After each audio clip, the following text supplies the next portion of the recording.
of the Executive Committee of the Canadian BDS Coalition. She worked on the International People's Tribunal on U.S. Imperialism and is also a founding member of CASI.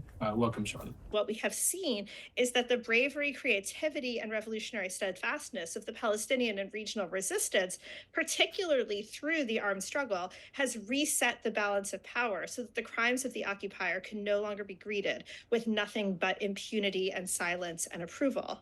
And we have seen that attempts to greet the crimes of the occupier with impunity, silence, and approval are met with what we are seeing as a growing global intifada. This is a term that the student movement in Gaza itself applied to the student encampments. They called it the student intifada.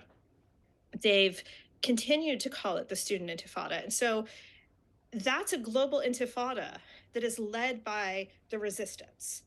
And so it is our duty here to talk about being in service to the resistance and emphasizing and expanding that intifada until it is a true crisis for imperialism so that it has no potential to continue its genocidal assault on the Palestinian people and, in fact, on all of the peoples of the world.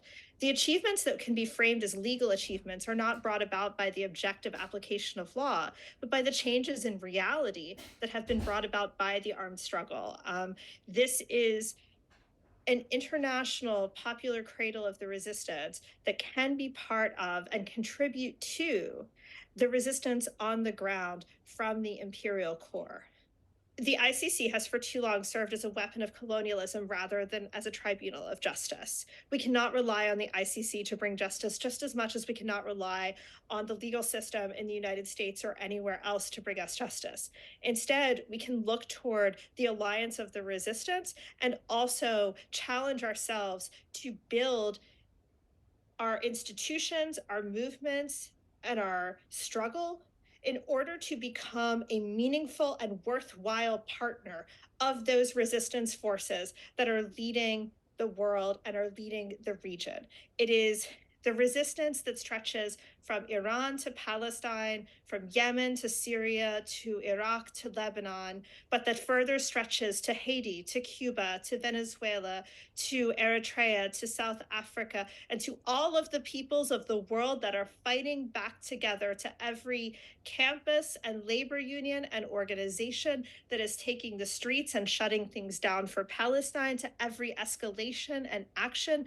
We can and must build our international camp of resistance that is capable of making the axis of resistance larger, stronger, bigger, and broader than ever before, to stand behind and together with the resistance forces as they defend humanity and seek a future in which October 7th is not just one day, but the promise of a future of a world that is free of Zionism, colonialism, imperialism, and their reactionary agents.